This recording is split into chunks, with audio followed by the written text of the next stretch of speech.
नमस्कार, प्रणाम हो सके बीच नवा निराला और फिर से एक भोजपुरी सॉन्ग लेके आइल बानी। बहुत आदमी कहतला चटकदार गावत थोड़ा ताई चटकदार लेके आइल बानी।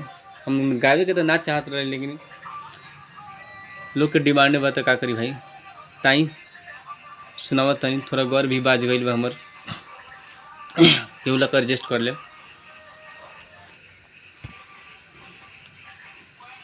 सखी रे पियावा से काम नहीं चली चली चली, भइल जवानी हमर काचा फली फली फली।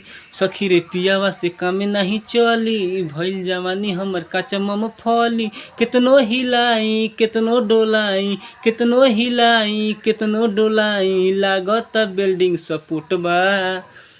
त सखी सामान हमर सैया के छोट बा।